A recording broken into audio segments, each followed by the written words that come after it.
Shalom. First and foremost, I want to give all praises, honor, and glory to Yahweh, Bahasham, Yahushai, Bahasham, Rachak, Vadash. Double honors to the elders and the apostles of Great Millstone, and peace and blessings to the elect. And this is a major indicator, all right, that, it's almost here. Okay, that all these things that we've been prophesying about are almost, here. Because one of the last stops, all right, to put it, before the Lord fully unleashes all this destruction is the prophets. Okay, the prophets coming out and warning you. And so when the Lord takes us off the streets, as you can see, which I'm about to go into this article, which bros have done videos on it. This article recently came out dealing with South Dakota and Georgia criminalizing key Bible teachings under new, anti-Sem laws. Okay, and so keep in mind, like, this isn't just, and as we're going to go into the article, it explicitly lets you know that there are actually certain parts of the Bible that you cannot teach, and if you do, then guess what? That's a criminal offense, and that's basically signed into law in these places, as we're going to read in this article. But what is that? That is an indicator of the famine of the word, which is a natural prophecy in itself.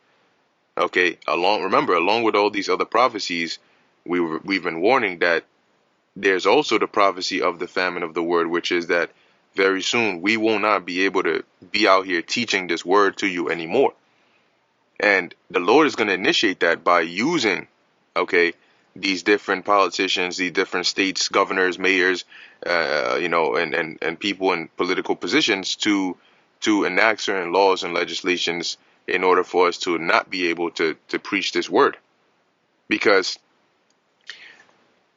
you may say, as we're going to read in this article, that, well, it's just like a certain portion of the Bible that they're saying you can't teach. But the thing about the scriptures is a lot, it's like Jenga, right? It's like pulling one piece from the bottom and then the whole thing coming crashing down. Because when you're making a certain point and you're trying to convey the message and preach the gospel in its fullness, there are times when a lot of the explanations that you're giving reside on maybe one common statement or one common answer or one common precept.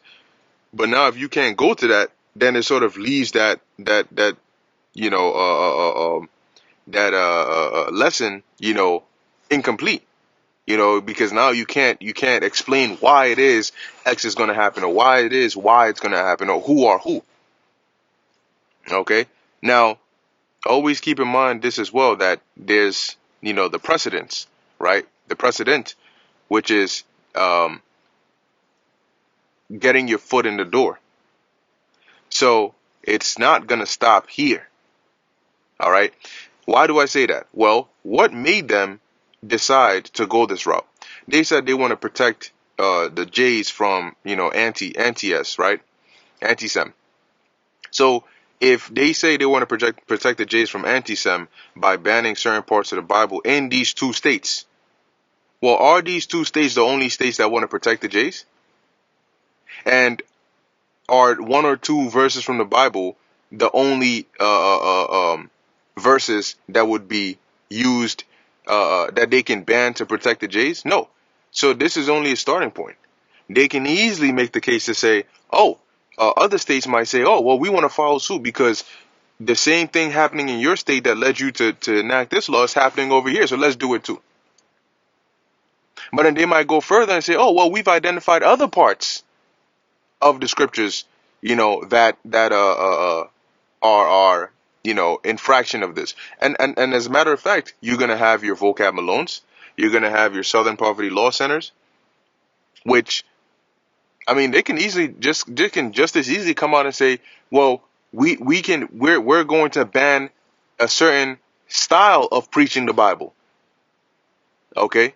To where if you teach it like the Hebrew Israelites teach it, then that's it. That's criminal, because they take verses and then they teach it through hate, instead of just teaching it as it is. And I'm just throwing this out as a hypothetical, because always remember, when they make one move or one step, or that's not the end goal. Okay, it's really just a step in the direction of it.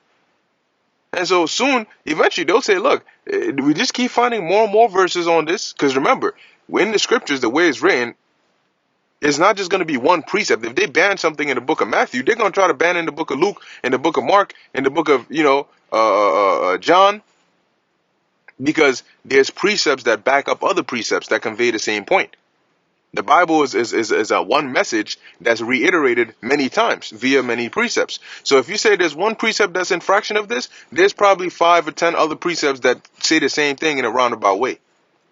So are they going to go as far as banning the whole book? Or maybe deciding to ban a certain way of how it's taught, a certain doctrine? Don't be surprised. But that is the coming of the famine of the word, which is prophesied in the scriptures.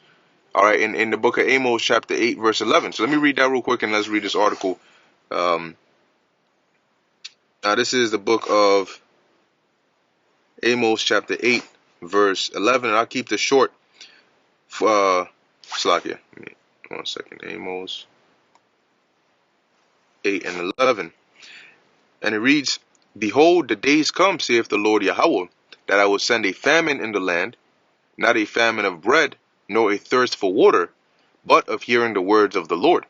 And so the scriptures say the Lord sends the prophets last, right? And then it tells you in Amos 3 and 7, before the Lord does anything, he reveals it to his servants, the prophets. He reveals his secrets to his servants, the prophets.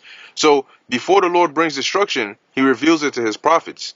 And then he brings his prophets last, meaning they're the last stand before the destruction comes. And then here we're reading that he's going to then take those prophets off, stopping his word from going out. So he brings the prophets out for a period of time. He takes them off. And when he takes them off, that's when all the things they've been warning about come to pass. And as it reads here in verse 12, that's when, as it reads, and they shall wander from sea to sea, and from the north even to the east.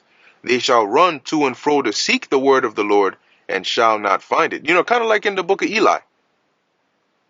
And it's going to be very scarce or seldom that you'll find somebody that has a good understanding of the scriptures, because now it's going to go into, depending on how it's being spearheaded and how this dystopian future is becoming more and more apparent, your freedoms are being taken away, all of these things are going away. Eventually it's going to become to the point where, like it says, the Lord said he's going to hide. He's going to hide wisdom and knowledge and understanding, and that's going to be by hiding his prophets. So now you're walking around and there's no sign that says, hey, we're teaching the word of the Lord. Hey, check out this YouTube video. None of that. So we're going to exist, but how are you going to find us? You're not.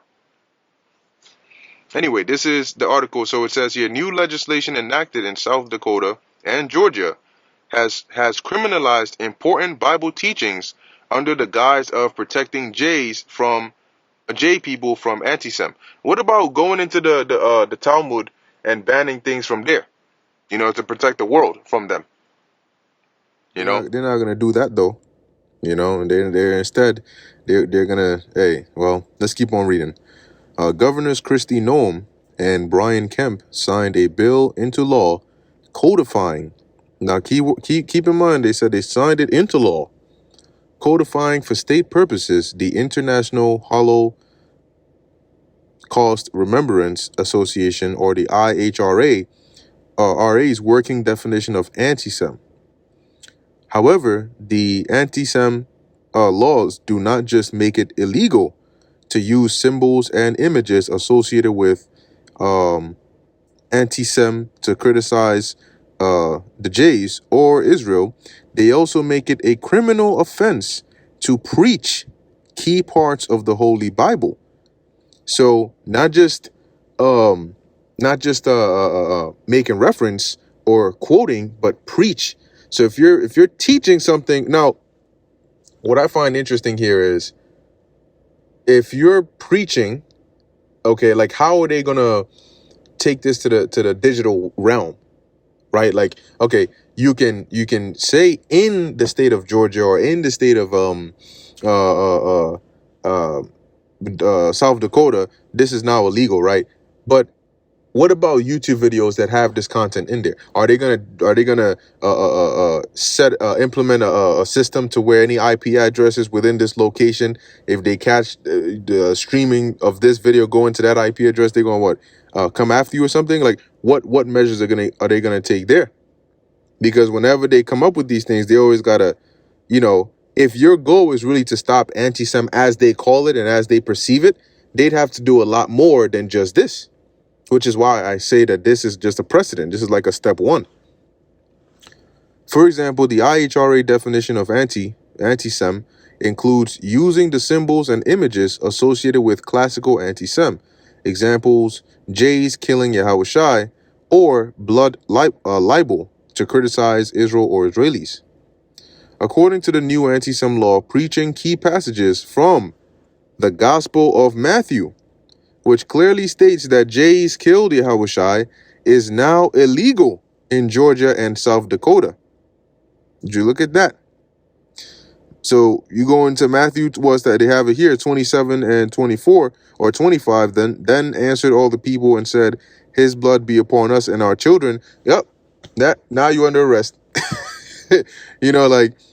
And of all these different books out there, they come for the Bible. Isn't that interesting? But anyway, Georgia and South Dakota are not the only states in the U.S. guilty of legislating against biblical teachings and Christianity. And then it goes into, the IHRA definition of anti-Sem has been codified in 35 U.S. states, 91 U.S. cities and municipalities, the U.S. State Department, and U.S. President Joe Biden's national strategy to combat anti-Sem. But yeah, this is pretty much what's going on, man. This is pretty much what is going on.